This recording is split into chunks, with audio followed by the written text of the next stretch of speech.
Welcome back on Wednesday, children. Today's April 1st. Has anybody had an April Fool's joke played on them yet today? Or have you played one on someone else? Let me know if you have something funny to tell me. I'm going to read chapter 8 now, and if you can imagine, and I think we all can, being home with your family and only your family day after day after day. Going to your grandparents' house and having a dance or a party would be awfully exciting. So chapter 8. Monday morning, everybody got up early in a hurry to get started to Grandpa's. Pa wanted to be there to help with the work and the gathering of the boiling the sap. Ma would help Grandma and the aunts make good things to eat for all the people who were coming to the dance. Breakfast was eaten and the dishes washed and the beds were made by lamplight. Pa placed his fiddle carefully in its box and put it on the big sled that was already waiting at the gate. The air was cold and frosty and the light was gray when Laura and Mary and Ma with baby Carrie were tucked in snug and warm under the robes on the straw in the bottom of the sled. The horses shook their heads and pranced, making the sleigh bells ring merrily, and away they went through the woods, the big woods, to Grandpa's. The snow was damp and smooth in the road, so the sled slid quickly over it, and the big trees seemed to be hurrying by on either side. After a while, there was sunshine in the woods, and the air sparkled. The long streaks of yellow light lay between the shadows of the tree trunks, and the snow was colored faintly pink. All the shadows were thin and blue, and every little curve a snowdrift and every little track in the snow had a shadow. Pa showed Laura the tracks of the wild creatures in the snow at the sides of the road, the small leaping tracks of the cottontail rabbits and the tiny tracks of the field mice and the stitching tracks of the snowbirds. There were larger tracks like dog tracks where foxes had run, and there were tracks of deer that had bounded away into the woods.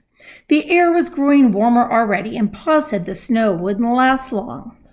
It did not seem long until they were sweeping into the clearing at Grandpa's house, all the sleigh bells jingling. Grandma came to the door and stood there smiling, calling to them to come in. She said that Grandpa and Uncle George were already at work in the maple woods, so Pa went to help them. When Laura and Mary and Ma and baby Carrie in her arms went into Grandma's house and they took off their wraps. Laura loved Grandma's house. It was much larger than their house at home and was one great big room. And then there was a little room that belonged to Uncle George, and there was another room for the aunts, Aunt Dosha and Aunt Ruby. And then there was the kitchen with the big cook stove. It was fun to run the whole length of the big room with the large fireplace at one end and Grandpa's bed under the window in the other end. The floor was made of wide, thick slabs that Grandpa had hewn from the logs with his axe. The floor was smooth all over and scrubbed clean and white, and the big bed under the window was soft with feathers. The days seemed very short while Laura and Mary played in the big room, and Ma helped Grandma and the aunts in the kitchen. The men had taken their dinners to the maple woods so for dinner they did not have to set the table, but ate cold venison sandwiches and drank milk. But for supper, Grandma had made hasty pudding. She stood by the stove, sifting the yellow cornmeal with her fingers into the kettle of boiling water. She stirred the water all the time with a big spoon and sifted in the meal until the kettle was full of thick, yellow, bubbling mass. And then she set it on the back of the stove where it could cook slowly. It smelled so good. The whole house smelled good, with the sweet and spicy smells from the kitchen and the smell of the hickory logs burning in the clear, bright flames in the fireplace, and the smell of the clove apple beside Grandma's mending basket on the table. The sunshine came in through the sparkling window panes, and everything was large and spacious and clean. At supper time, Pa and Grandpa came from the woods. Each had on their shoulder a wooden yoke that Grandpa had made. It was cut to fit around their necks in the back and hollowed out to fit over their shoulders. For each end hung a chain with a hook, and on each hook hung a big wooden buckle that was full of hot maple syrup. Pa and Grandpa had brought the syrup from the big kettle in the woods. They steadied the buckets with their hands but the weight hung from the yokes on their shoulders. And here's a picture of how they carried their buckets in from the woods. Grandpa made room for a huge brass kettle on the stove. Pa and Grandpa poured the syrup into the brass kettle, and it was so large that it held all the syrup from 4 big buckets.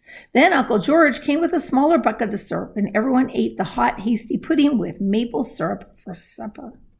Uncle George was home from the army. He wore his blue army uniform with his brass buttons, and he had bold, merry blue eyes. He was big and broad, and he walked with a swagger. Laura looked at him all the time she was eating her hasty pudding because she had heard Pa say to Ma that he was wild. Do any of you have a wild uncle? I did.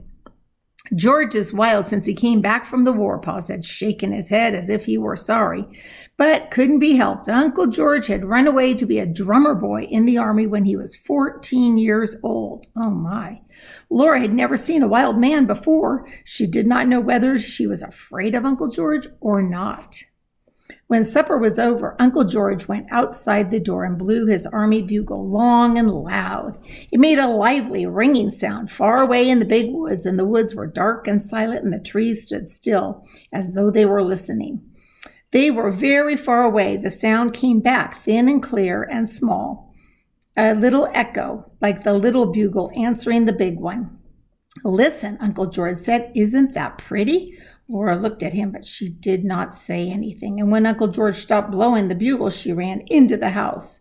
Ma and Grandma cleared away all the dishes and washed them and swept the hearth. And Aunt Dosha and Aunt Ruby made themselves pretty in their room. Laura sat on their bed and watched them comb their long hair and part it carefully. They parted it with their foreheads to the napes of their necks, and they parted it across from ear to ear, and they braided their back hair into long braids. And then they did the braids up carefully in big knots.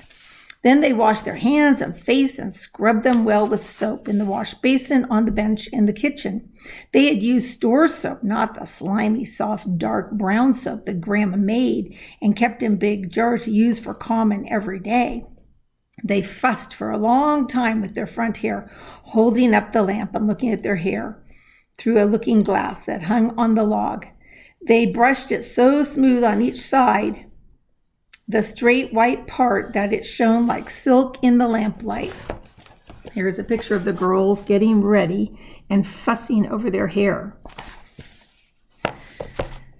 Then they pulled on their beautiful white stockings, and they had knit of fine cotton thread in lacy open patterns, and they buttoned up their best shoes, and they helped each other with their corsets. Aunt Dosha pulled as hard as she could on Aunt Ruby's corset strings, and then Aunt Dosha hung on to the foot of the bed while Aunt Ruby pulled on hers. Pull, Ruby, pull, said Aunt Dosha, breathing less. Pull harder. So Aunt Ruby braced herself and her feet harder. Aunt Dosha kept measuring her waist with her hands, and at last she gasped, I guess that's the best you can do. So what they were doing is they're pulling themselves into something to make themselves look really, really skinny. She said Carolyn says Charles could span her waist with his hands when they were married. Carolyn was Laura's ma, and when they heard this, Laura felt proud. And Aunt Ruby and Aunt Dosha put on their flannel petticoats and their plain petticoats and their stiff starched white petticoats with knitted lace all around the flounces. And they put on their beautiful dresses. Aunt Dosha's dress had a sprigged print, dark blue with sprigs of red flowers and green leaves upon it. Aunt Ruby's dress was a wine-colored calico covered all over with a feathery pattern in lighter wine color. It buttoned with gold-colored buttons, and every button with a little castle and a tree carved on it. Aunt Dosha's pretty white collar was fastened in front with a large, round cameo pin. But Aunt Ruby pinned her collar with a red rose made of sealing wax. She had made it herself in the head of a darning needle, which had a broken eye, so it couldn't be used as a needle anymore. Then they looked lovely, sailing over the floor so smoothly that their large, round skirts, their little waists rose up tight and slender in the middle, and their cheeks were red, and their eyes were bright, and under the wings of their shining, sleek hair. Ma was beautiful too in her dark green dress. Ma looked so rich and fine that Laura was afraid to touch it. People had begun to come. They were coming on foot through the snowy woods with their lanterns, and they were driving up the door in their sleds and in wagons. Jingle bells were jingling all the time. The big room filled with tall boots and swishing skirts, and ever so many babies were laying in rows on Grandma's bed. Uncle James and Aunt Libby had come with their little girl whose name was Laura Ingalls too. The two Lauras leaned on the bed and looked at the babies, and the other Laura with her baby was prettier than baby Carrie. She isn't either, Laura said. Carrie's the prettiest baby in the whole world. No, she isn't, said the other Laura. Here are the two girls fighting over who has the prettiest baby sister.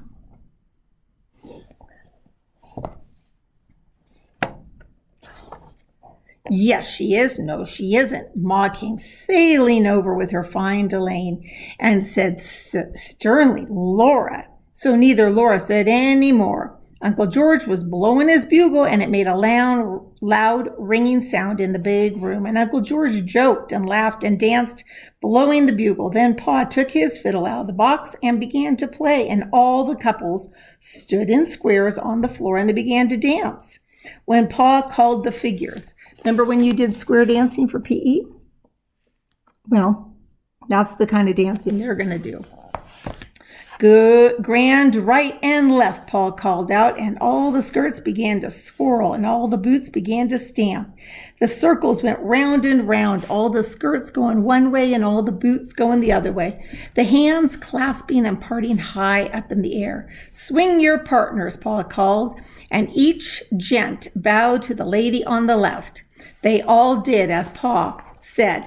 Laura watched Ma's skirt swaying and her little waist bending and her dark hair bowing, and she thought Ma was the loveliest dancer in the world. The fiddle was singing away, oh, you buffalo gals, aren't you coming out tonight? Aren't you coming out tonight? Oh, you buffalo gals, aren't you coming out tonight to dance by the light of the moon? The little circles and the big circles went round and round, and the skirts swirled, and the boots stomped, and the partners bowed and separated and met and bowed again.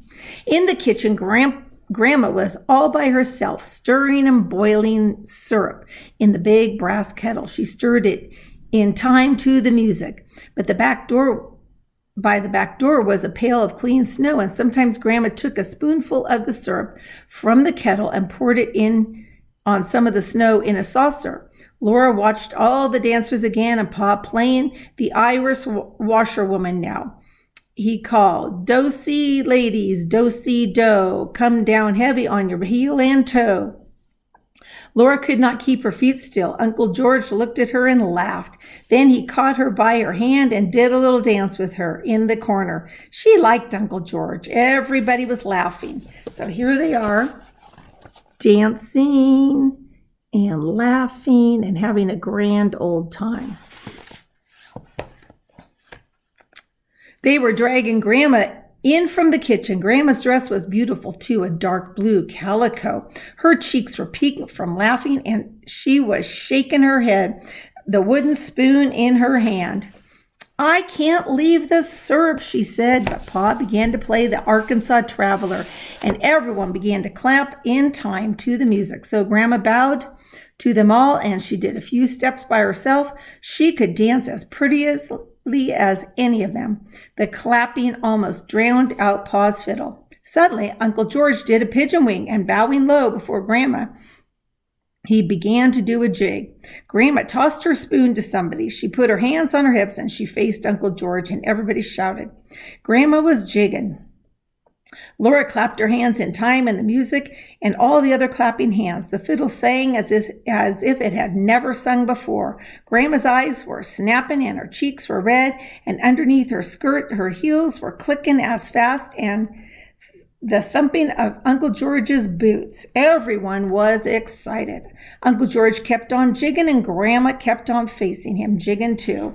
The Fiddle did not stop. Uncle George began to breathe loudly, and he wiped sweat from his forehead, and Grandma's eyes twinkled. "You can't beat her, George," somebody shouted. Uncle George jigged faster. He jigged twice as fast as he'd been jigging. So did Grandma. Everybody cheered again. Pa's blue eyes were snapping and sparkling. He was standing up, watching George and Grandma and the bow dance over the fiddling strings. Laura jumped up and down, squealing and clapping her hands. Grandma kept on jigging, and her hands on her hips, and her chin was up and down, and she was smiling.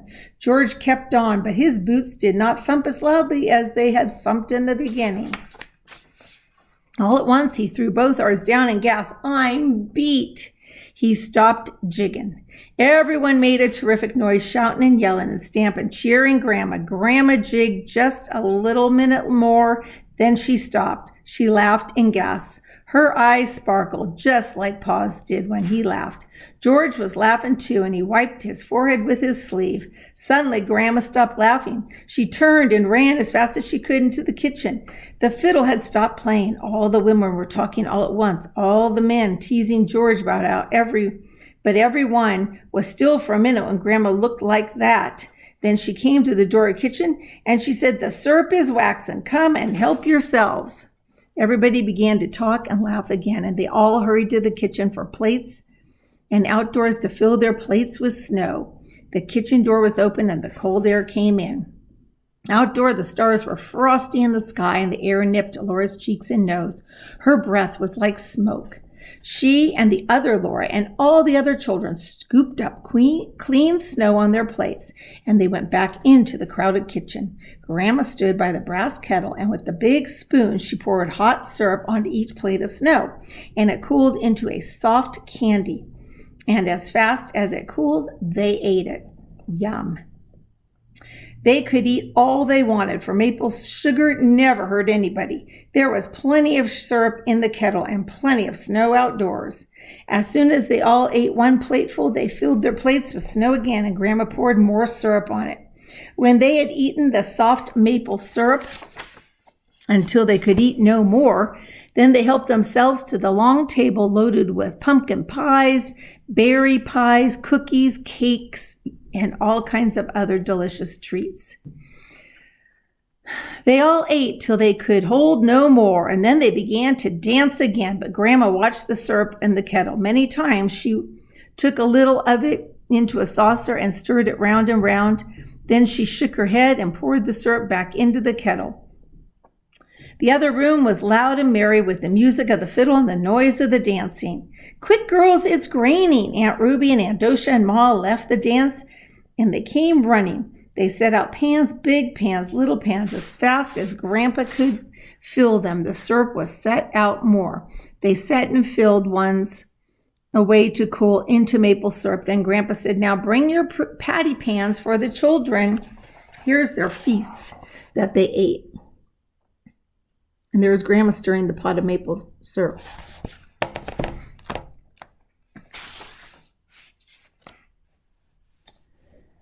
There were patty pans, or at least a broken cup or saucer for each little girl and boy, and they all watched anxiously as Grandma ladled out the syrup. Perhaps there would not be enough, then somebody would have to be unselfish and polite. There was just enough syrup to go around. The last scrapings of the brass kettle exactly filled every last patty pound. Nobody was left out. The fiddling and the dancing went on and on. All the beautiful skirts were swirling by, and the boots were stamping, and the fiddle kept on singing gaily. Then Laura woke up, and she was lying across the foot of Grandpa's bed. It was morning. Ma and Grandma and baby Carrie were all in bed. Pa and Grandpa were sleeping rolled up in blankets on the floor by the fireplace. Mary was nowhere in sight. She was sleeping with Aunt Dosha and Aunt Ruby in their bed. So everybody was getting up. There were pancakes and maple syrup for breakfast, and then Pa brought the horses and the sled to the door, and he helped Ma and Carrie in, while Grandpa picked up Mary and Uncle George picked up Laura and tossed them into the sled. Pa tucked in the robes around them, and Grandpa and Grandma and Uncle George stood calling goodbye, goodbye as they rode off into the big woods, going home. Behind the sled, Laura could see their footprints, and every footprint had gone through the thin snow into the mud. Before night, Pa said, "We'll see the last of the sugar snow." And that is the end of chapter 8. What fun they had seeing their family. And I hope that when the end of our quarantine comes, we will all be anxious and happy to see all of our friends too. Anyway, today's a great day. Make it a good one. The choice is yours, and I'm looking forward to hearing from you.